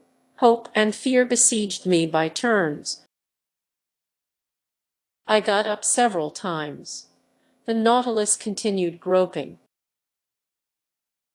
Near 3 o'clock in the morning, I observed that we encountered the ice bank's underbelly at a depth of only 50 meters. So only 150 feet separated us from the surface of the water. Little by little the ice bank was turning into an ice field again. The mountains were changing back into plains. My eyes didn't leave the pressure gauge. We kept rising on a diagonal, going along this shiny surface that sparkled beneath our electric rays. Above and below, the ice bank was subsiding in long gradients. Mile after mile it was growing thinner. Finally, at 6 o'clock in the morning on that memorable day of March 19, the lounge door opened. Captain Nemo appeared. "Open sea," he told me. Chapter 14. The South Pole. I rushed up onto the platform. Yes, open sea. Barely a few sparse floes, some moving. Icebergs, a sea stretching into the distance, hosts of birds in the air and myriads of fish under the waters, which varied from intense blue to olive green depending on the depth. Thermometer marked 3 degrees centigrade. It was as if a comparative springtime had been locked up behind that ice bank, whose distant masses were outlined on the northern horizon. "Are we at the pole?" I asked the captain, my heart pounding. "I've no idea," he answered me. "At noon we will fix our position." "But will the sun show through this mist?" I said, staring at the grayish sky. "No matter how faintly it shines, it will be enough for me," the captain replied. To the south, 10 miles from the Nautilus, a solitary islet rose to a height of 200 meters. We proceeded toward it, but cautiously, because this sea could have been strewn with reefs. In an hour we had reached the islet.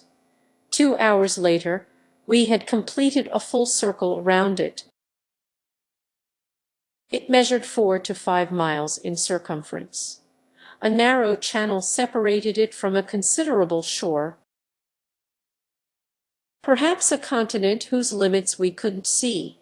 The existence of this shore seemed to bear out Commander Maury's hypotheses. In essence, this ingenious American has noted that between the South Pole and the 60th parallel, the sea is covered with floating ice of dimensions much greater than any found in the North Atlantic. From this fact he drew the conclusion that the Antarctic Circle must contain considerable shores, since icebergs can't form on the high seas, but only along coastlines. According to his calculations, this frozen mass enclosing the southernmost pole forms a vast ice cap whose width must reach 4.0 kilometers. Meanwhile, to avoid running aground, the Nautilus halted 3 cable lengths from a strand crowned by superb piles of rocks.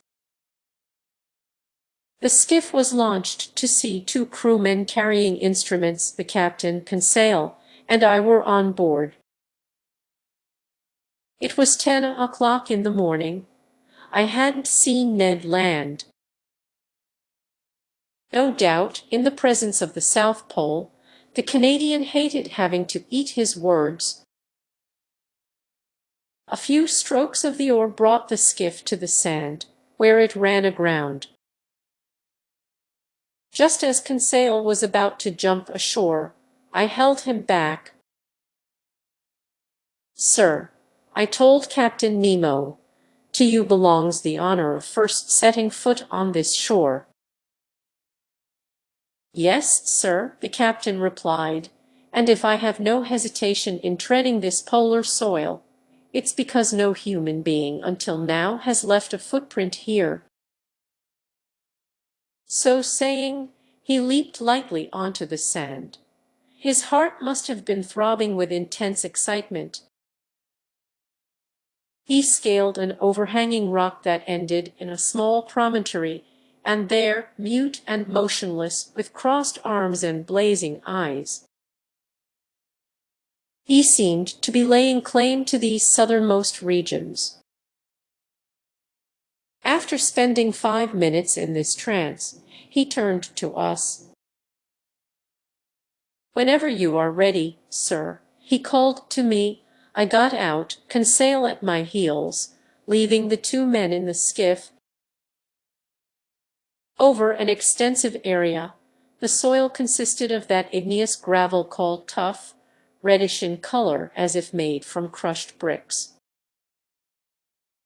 The ground was covered with slag, lava flows, and pumice stones. Its volcanic origin was unmistakable. In certain localities, thin smoke holes gave off a sulfurous odor, showing that the inner fires still kept their wide-ranging power. Nevertheless, when I scaled a high escarpment, I could see no volcanoes within a radius of several miles. In these Antarctic districts, as is well known, Sir James Clark Ross had found the craters of Mt. Erebus and Mt. Terror in fully active condition on the 167th meridian at latitude 77 degrees 32. The vegetation on this desolate continent struck me as quite limited. A few lichens of the species Usnea melanoxanthra sprawled over the black rocks. The whole meager flora of this region consisted of certain microscopic buds, rudimentary diatoms made up of a type of cell positioned between two quartz-rich shells,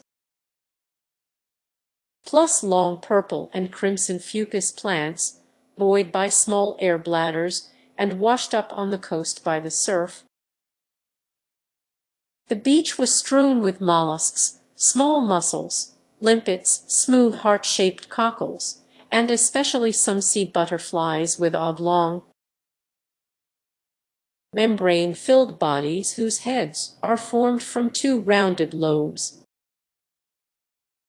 I also saw myriads of those northernmost sea butterflies 3 centimeters long, which a baleen whale can swallow by the thousands in one gulp. The open waters at the shoreline were alive with these delightful pteropods, true butterflies of the sea. Among other zoophytes present in these shallows, there were a few coral tree forms that, according to Sir James Clark Ross, live in these Antarctic seas at depths as great as 1,000 meters. Then small Alcyon coral belonging to the species Procellaria pelagica. Also a large number of starfish unique to these climes, plus some feather stars spangling the sand. But it was in the air that life was superabundant. Their various species of birds flew and fluttered by the thousands, deafening us with their calls, crowding the rocks. Other fowl watched without fear as we passed and pressed familiarly against our feet. They uttered outlandish calls and participated in numerous public assemblies that featured much noise but little action. Among other fowl I noted some sheathbills from the wading bird family, the size of pigeons, white in color, the beak short and conical, the eyes framed by red circles. Conseil laid in a supply of them, because when they are properly cooked, these winged creatures make a pleasant dish. In the air there passed sooty albatross with 4-meter wingspans, birds aptly dubbed vultures of the ocean. Also gigantic petrels, including several with arching wings, enthusiastic eaters of seal that are known as quebrantahussos, and Cape pigeons, a sort of small duck, the tops of their bodies black and white in short, a whole series of petrels, some whitish with wings trimmed in brown, others blue, and exclusive to these Antarctic seas, the former so oily. I told Conseil that inhabitants of the Faroe Islands simply fit the bird with a wick, then light it up. Spanish ospreys. Ed, with that minor addition, Conseil replied, these fowl would make perfect lamps after this. We should insist that nature equip them with wicks in advance. Half a mile farther on, the ground was completely riddled with penguin nests, egg-laying burrows from which numerous birds emerged. Later Captain Nemo had hundreds of them hunted because their black flesh is highly edible. They brayed like donkeys, the size of a goose with slate-colored bodies, white undersides, and lemon-colored neck bands. These animals let themselves be stoned to death without making any effort to get away. Meanwhile, the mists didn't clear, and by 11 o'clock the sun still hadn't made an appearance. Its absence disturbed me. Without it, no sights were possible. Then how could we tell whether we had reached the pole? When I rejoined Captain Nemo, I found him leaning silently against a piece of rock and staring at the sky. He seemed impatient, baffled. But what could we do? This daring and powerful man couldn't control the sun as he did the sea. Noon arrived without the orb of day appearing for a single instant. You couldn't even find its hiding place behind the curtain of mist. And soon this mist began to condense into snow. Until tomorrow, the captain said simply. And we went back to the Nautilus amid flurries in the air. During our absence the nets had been spread, and I observed with fascination the fish just hauled on board. The Antarctic seas serve as a refuge for an extremely large number of migratory fish that flee from storms in the subpolar zones. In truth, only to slide down the gullets of porpoises and seals. I noted some 1 decimeter southern bullhead, a species of whitish cartilaginous fish overrun with bluish-gray stripes and armed with stings. Then some Antarctic rabbitfish 3 feet long, the body very slender, the skin a smooth silver white. The head rounded, the topside furnished with 3 fins, the snout ending in a trunk that curved back toward the mouth. I sampled its flesh but found it tasteless, despite Conseil's views, which were largely approving. The blizzard lasted until the next day. It was impossible to stay on the platform. From the lounge, where I was writing up the incidents of this excursion to the polar continent, I could hear the calls of petrel and albatross cavorting in the midst of the turmoil. The Nautilus didn't stay idle, and cruising along the coast, it advanced some 10 miles farther south amid the half-light left by the sun as it skimmed the edge of the horizon. The next day, March 20, it stopped snowing. The cold was a little more brisk. The thermometer marked 2 degrees centigrade. The mist had cleared, and on that day I hoped our noon sights could be accomplished. Since Captain Nemo hadn't yet appeared, only Conseil and I were taken ashore by the skiff. The soil's nature was still the same, volcanic. Traces of lava, slag, and basaltic rock were everywhere. But I couldn't find the crater that had vomited them up. There is yonder, myriads of birds enlivened this part of the polar continent. But they had to share their dominion with huge herds of marine mammals that looked at us with gentle eyes.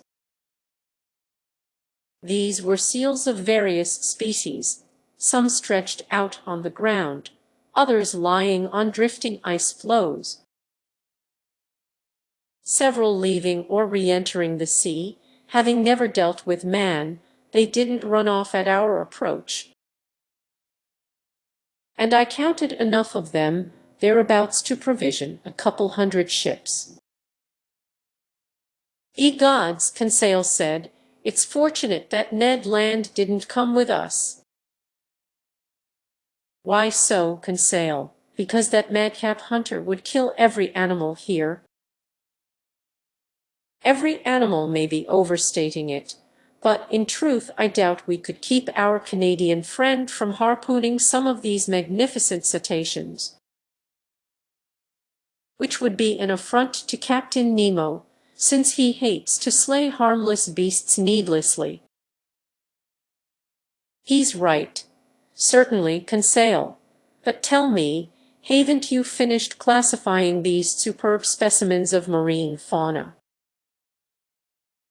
"Master is well aware," Conseil replied, "that I am not seasoned in practical application.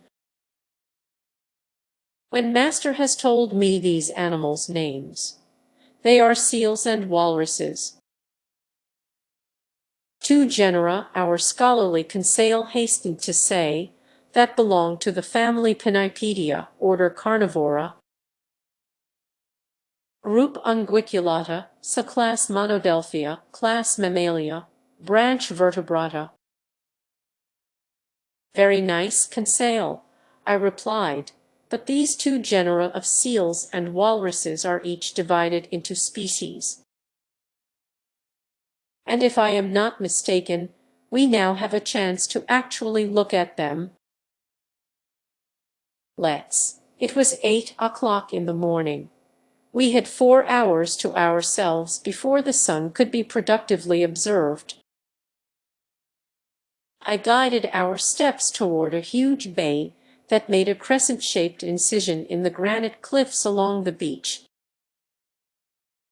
There, all about us, I swear that the shores and ice floes were crowded with marine mammals as far as the eye could see,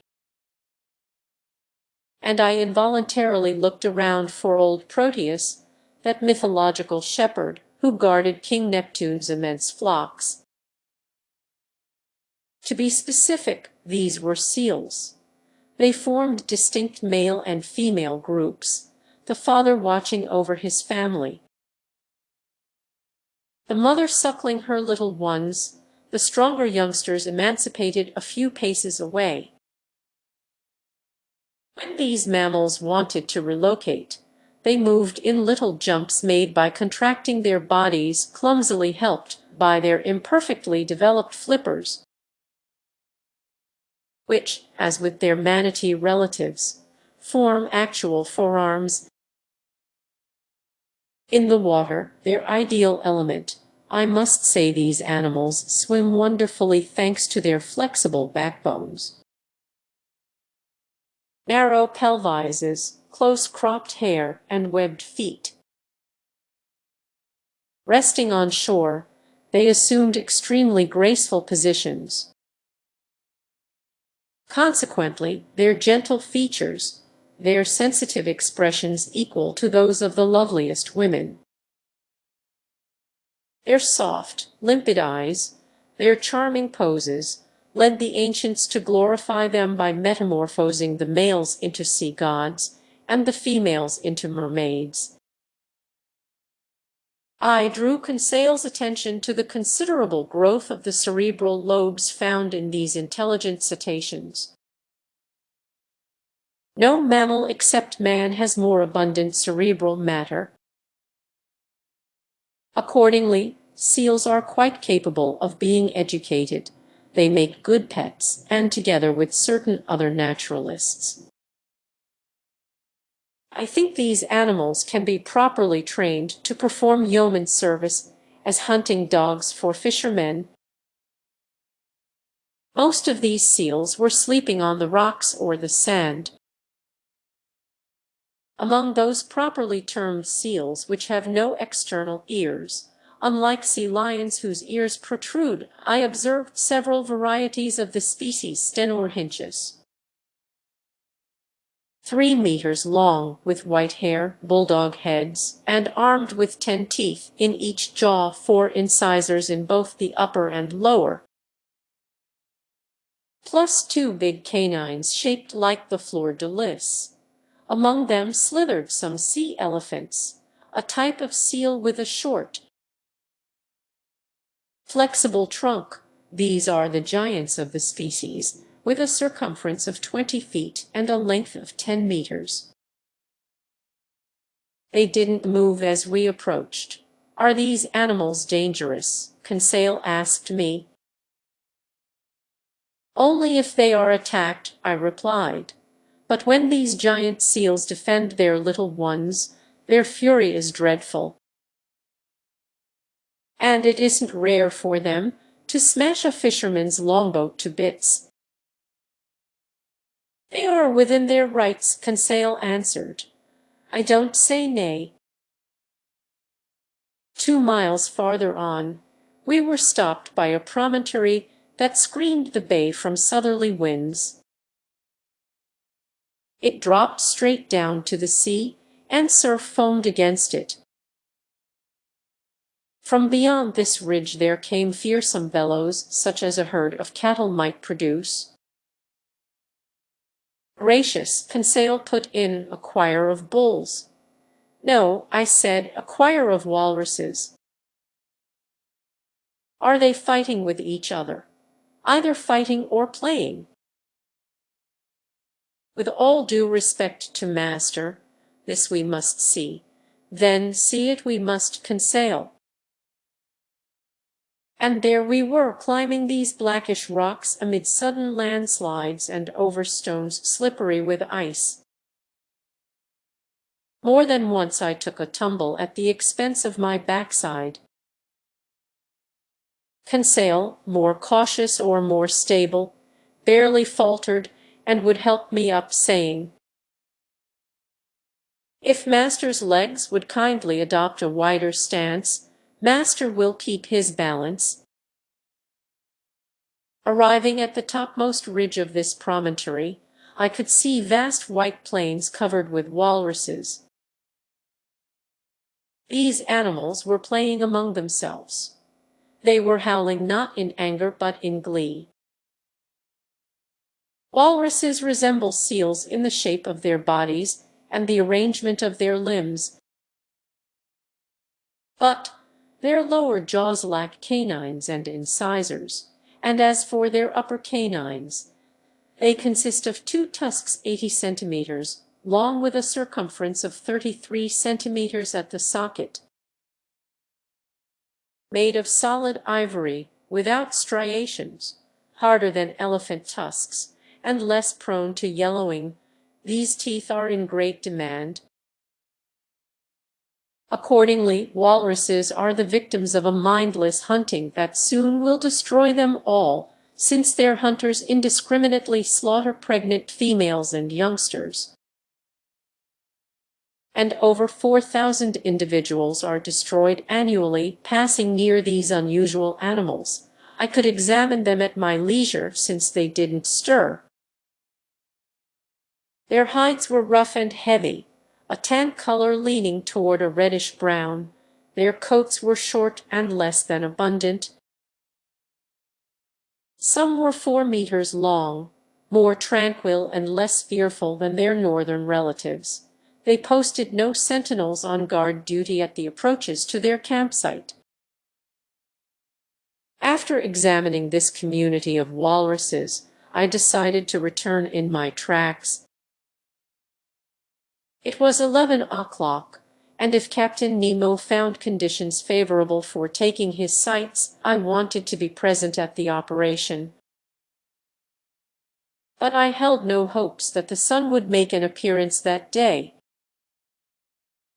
It was hidden from our eyes by clouds squeezed together on the horizon. Apparently, the jealous orb didn't want to reveal this inaccessible spot on the globe to any human being. Yet I decided to return to the Nautilus.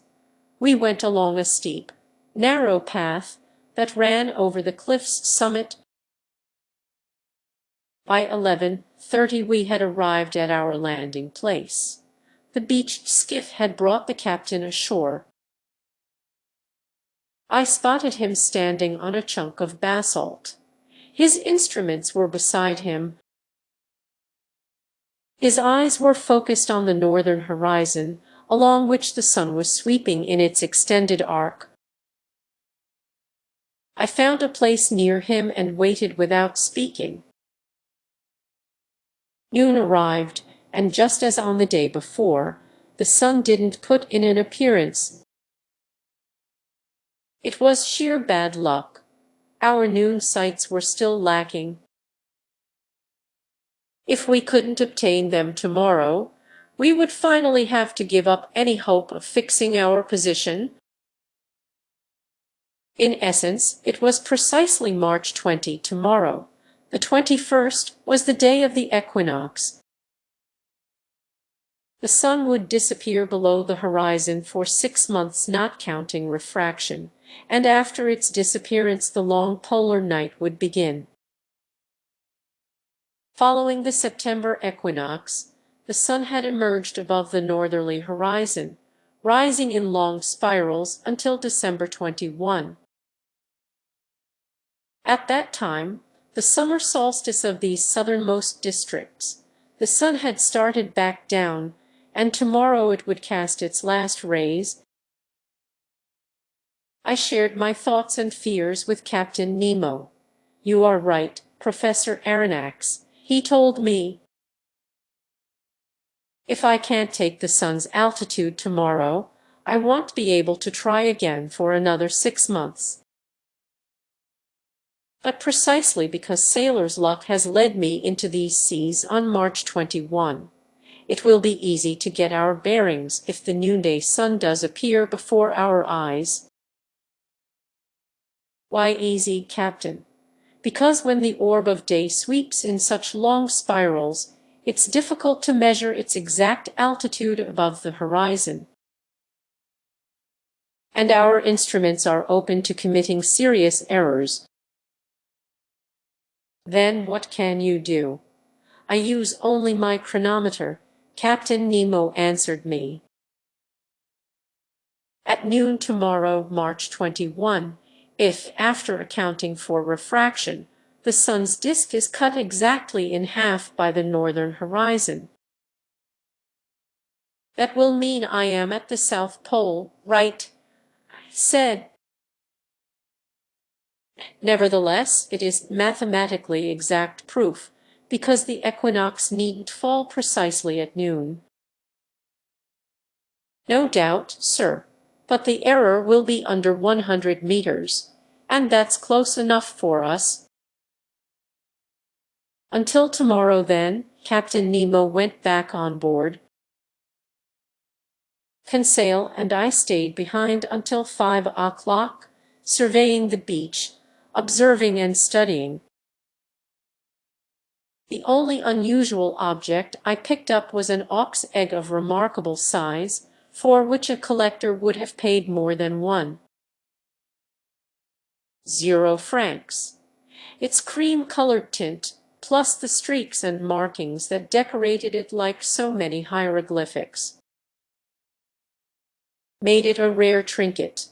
I placed it in Conseil's hands, and holding it like precious porcelain from China. That cautious, sure-footed lad got it back to the Nautilus in one piece.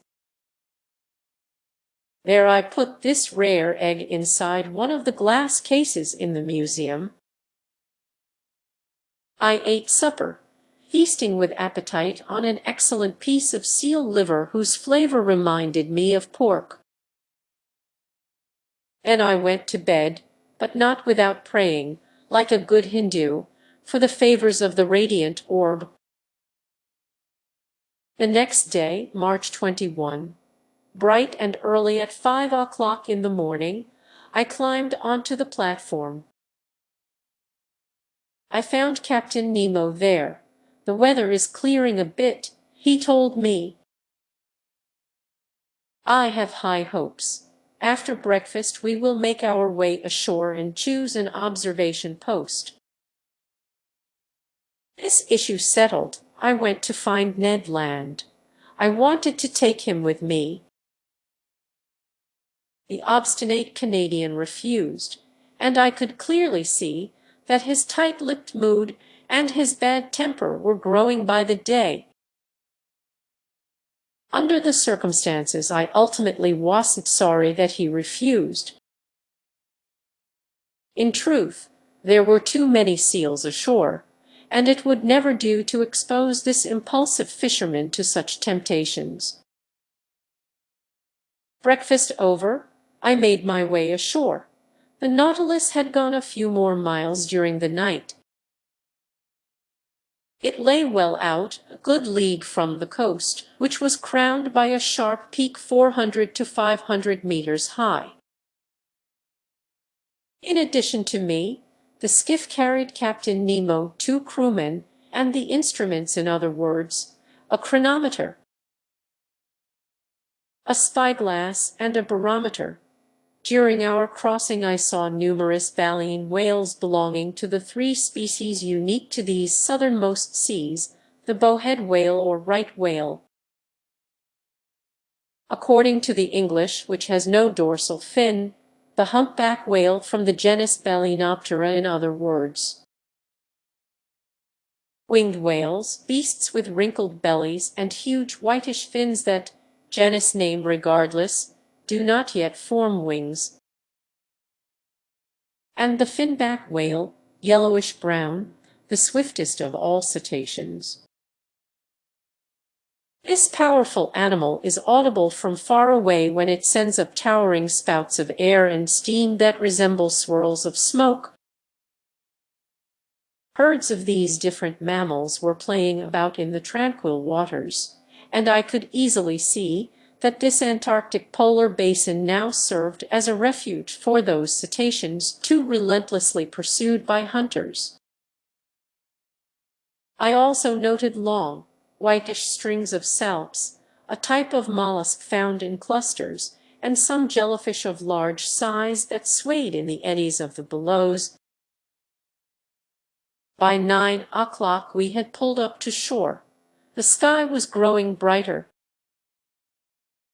Clouds were fleeing to the south.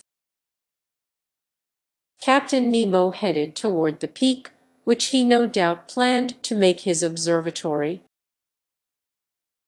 It was an arduous climb over sharp lava and pumice stones in the midst of air often reeking with sulphurous fumes from the smoke holes. For a man out of practice at treading land, the captain scaled the steepest slopes with a supple agility I couldn't equal, and which would have been envied by hunters of Pyrenees mountain goats. It took us 2 hours to reach the summit of this half-crystal, half-basalt peak. From there our eyes scanned a vast sea, which scrawled its boundary line firmly against the background of the northern sky. At our feet, dazzling tracts of white. Over our heads, a pale azure, clear of mists. North of us, the sun's disk, like a ball of fire already cut into by the edge of the horizon. From the heart of the waters, jets of liquid rising like hundreds of magnificent bouquets. Far off, like a sleeping cetacean, the Nautilus. Behind us to the south and east, an immense shore, a chaotic heap of rocks and ice whose limits we couldn't see. Arriving at the summit of this peak, Captain Nemo carefully determined its elevation by means of his barometer, since he had to take this factor into account in his noon sights. At 11:45 the sun, by then seen only by refraction, looked like a golden disk, dispersing its last rays over this deserted continent and down to these seas not yet plowed by the ships of man. Captain Nemo had brought a spyglass with a reticular eyepiece, which corrected the sun's refraction by means of a mirror, and he used it to observe the orb sinking little by little along a very extended diagonal that reached below the horizon. I held the chronometer. My heart was pounding mightily.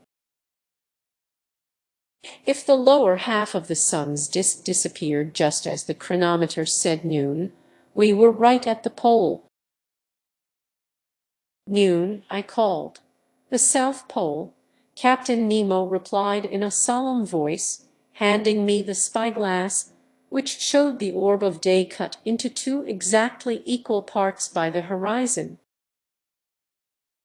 I stared at the last rays wreathing this peak, while shadows were gradually climbing its gradients. Just then, resting his hand on my shoulder, Captain Nemo said to me, "In 1600, sir, the Dutchman Garrick was swept by storms and currents, reaching latitude 64 degrees south and discovering the South Shetland Islands. On January 17, 1773, the famous Captain Cook went along the 38th meridian, arriving at latitude 67 degrees 30. And on January 30, 1774, along the 109th meridian, he reached latitude 71 degrees 15. In 1819, the Russian Bellinghausen lay on the 69th parallel, and in 1821 on the 66th at longitude 111 degrees west. In 1820, the Englishman Bransfield stopped at 65 degrees. That same year, the American Morrell, whose reports are dubious, went along the 42nd meridian, finding open sea at latitude 70 degrees 14. In 1825, the Englishman Powell was unable to get beyond 62 degrees. That same year, a humble seal fisherman, the Englishman Weddell, went as far as latitude 72 degrees 14 on the 35th meridian, and as far as 74 degrees 15 on the 36th. Laid claim to the Antarctic continent in latitude 63 degrees 26 and longitude 66 degrees 26. On February 1, 1831, the Englishman Biscoe discovered Enderby Land at latitude 68 degrees 50, Adelaide Land at latitude 67 degrees on February 5, 1832, and Graham Land at latitude 64 degrees 45 on February 21. In 1838, the Frenchman Dumont d'Urville stopped at the Ice Bank in latitude 62 degrees 57, sighting the Louis-Philippe Peninsula. On January 21, 2 years later, at a new southerly position of 66 degrees 30, he named the Adley Coast, and 8 days later, the Clary Coast at 64 degrees 40.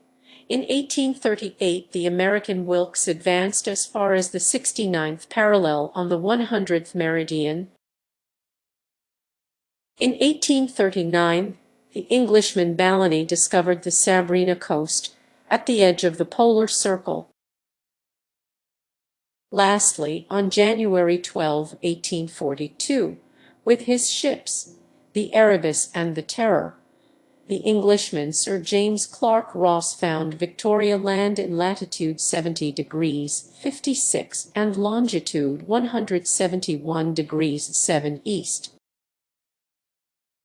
On the 23rd of that same month, he reached the 74th parallel, a position denoting the farthest south attained until then.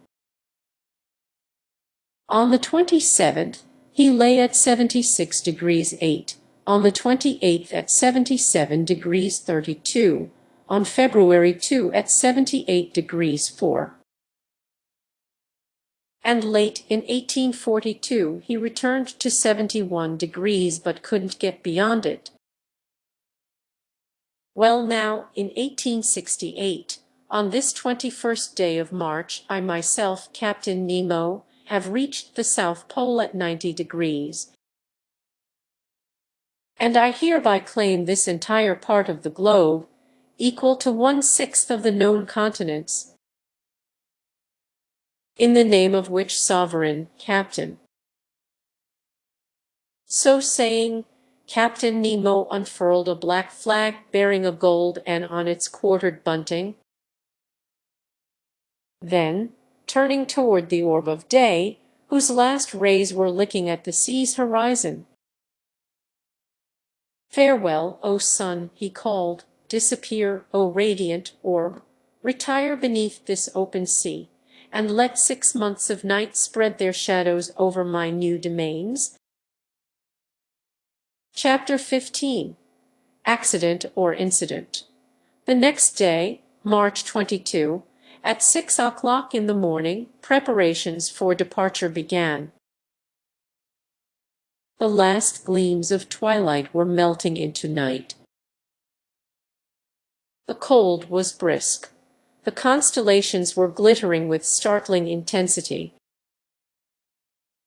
The wonderful Southern Cross, polar star of the Antarctic regions, twinkled at its zenith. The thermometer marked 12 degrees centigrade, and a fresh breeze left a sharp nip in the air. Ice floes were increasing over the open water. The sea was starting to congeal everywhere. Numerous blackish patches were spreading over its surface, announcing the imminent formation of fresh ice. Obviously, this southernmost basin froze over during its 6-month winter and became utterly inaccessible. What happened to the whales during this period? No doubt they went beneath the ice bank to find more feasible seas.